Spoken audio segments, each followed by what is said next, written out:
赶紧的，1个星期内准备100万啊！别走，怎么，改主意了？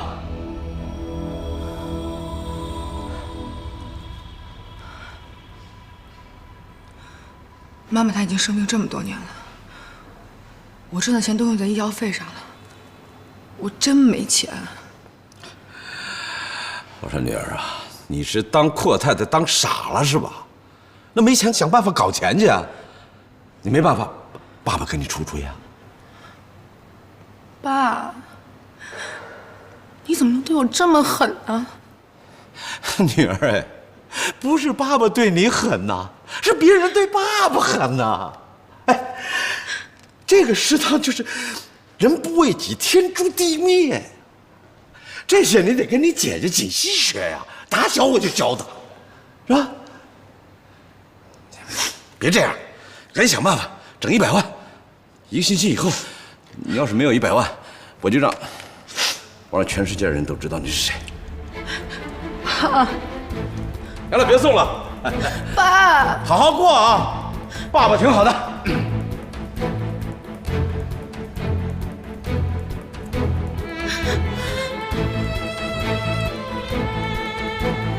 你答应我的100万呢？钱没钱呢？我让你身败名裂！你给我等着！你这个贱人！我让你看住我老公，不是抢我老公。你知道我跟你最大的区别是什么？就是你不识时务，对吧，启程？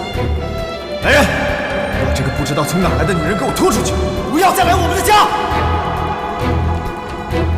不，西城，你听我解释，不是这样的，不是这样的，西城。西城。怎么了，姐姐？没事吧？啊？是不是做噩梦了？啊？没事了，过去了，只是个梦。没事，没事，没事。苏妍希，你敢跟老娘抢男人，你就是个贱人！你说，他是不是贱？贱，绝对贱，他就是天底下最贱一贱人。来，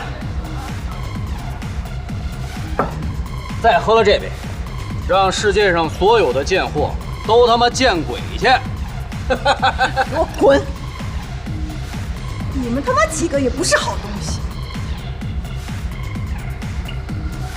妹妹，我实话告诉你，哥们儿跟你喝酒是看得起你，装哪门子清高啊？